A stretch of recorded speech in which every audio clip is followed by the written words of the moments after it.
It is the best of times. It is the worst of times. In the year 2015, people have access to a breadth and depth of information unimaginable in an earlier age. Everyone contributes in some way, participating to create a living, breathing mediascape. However, the press as you know it has ceased to exist. The Fourth Estate's fortunes have waned. 20th century news organizations are an afterthought, a lonely remnant of a not-too-distant past. The road to 2015 began in the late 20th century. In 1989, Tim Berners-Lee, a computer scientist at the CERN Particle Physics Laboratory in Switzerland, invents the World Wide Web. Amazon.com is founded in 1994. Its young creator dreams of a store that sells everything. Amazon's model, which will come to set the standard for internet sales, is built on automated, personalized recommendations, a store that can make suggestions. In 1998, two Stanford programmers unleash Google. Their algorithm echoes the logic of Amazon.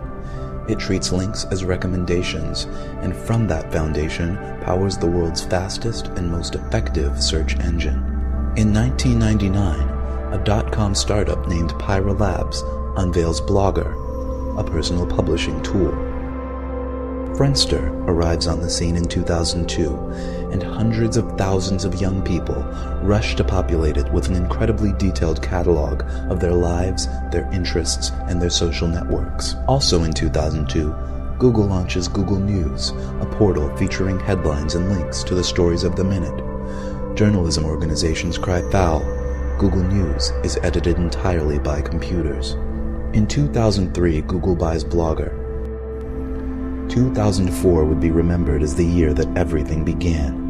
Reason Magazine sends subscribers an issue with a satellite photo of their houses on the cover and information custom-tailored to each subscriber inside.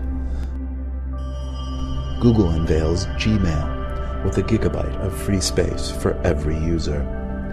Microsoft launches Newsbot, a social news filter.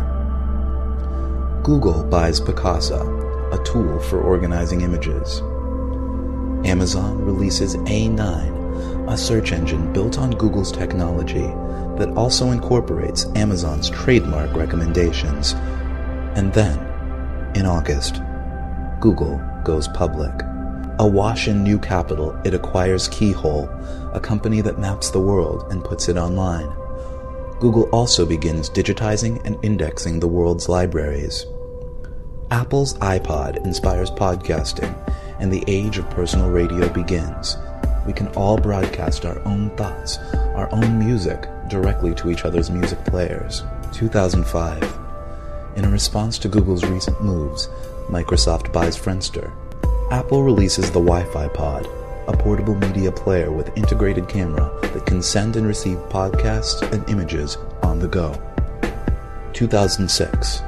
Google combines all of its services into the Google Grid, a universal platform that provides a functionally limitless amount of disk space and bandwidth to store and share media of all kinds. Each user selects her own level of privacy. She can store her content securely on the Google Grid, or publish it for all to see. It has never been easier for people to make their lives part of the media landscape. 2007. Microsoft responds to Google's mounting challenge with Newsbotster, a social news network and participatory journalism platform. Newsbotster ranks and sorts news based on what each user's friends and colleagues are reading and viewing, and it allows everyone to comment on what they see.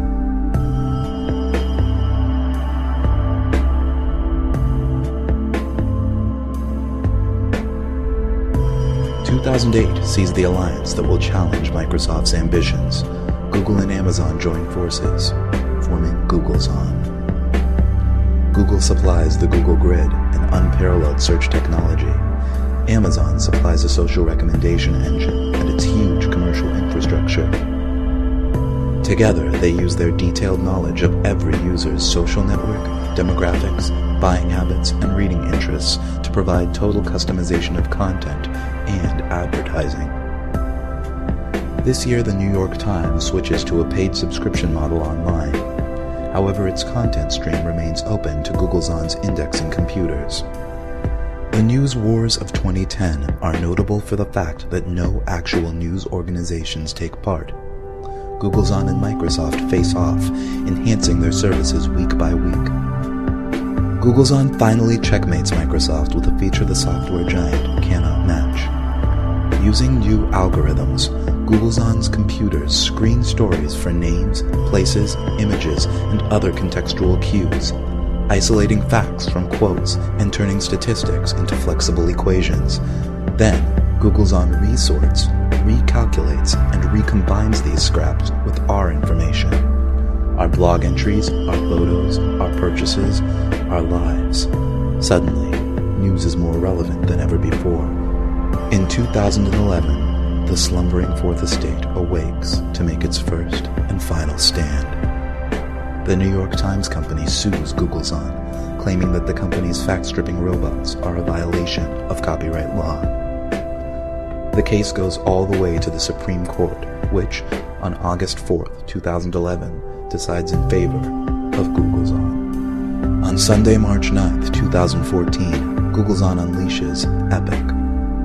The evolving, personalized information construct is the system by which our sprawling, chaotic mediascape is filtered, ordered, and delivered. Everyone contributes, and many people get paid, a tiny cut of Googlezon's immense advertising revenue, proportional to the popularity of their contributions.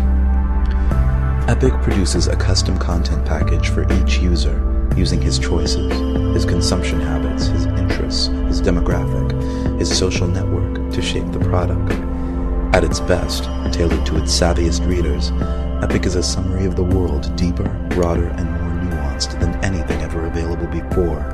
But at its worst, and for too many, Epic is merely a collection of trivia, much of it untrue, all of it narrow, shallow, and sensational. In 2014, the New York Times goes offline. In feeble protest to Googlezon's hegemony, the Times becomes a print-only newsletter for the elite and the elderly. 2015. Pinky Nankani, a refugee from the defunct New York Times digital edition, finds a new journalistic calling. She begins to collect and filter GPS-tagged neighborhood broadcasts. Soon, Pinky's feed is a local lodestone, and more of her neighbors tag their broadcasts with GPS data as they realize they too can be a part of it. Hey, it's me. If you're listening, I think a bunch of us are going to go meet up at Progress Park. We're thinking about doing like a little barbecue. I was thinking if you go to the park, do not bother with 9th Street. There's this big accident at Garfield, and it's all backed up. It's totally a mess. So, Have you guys gone out today? If you haven't gone out today, please go out today. It's an incredible day. Take a look at this.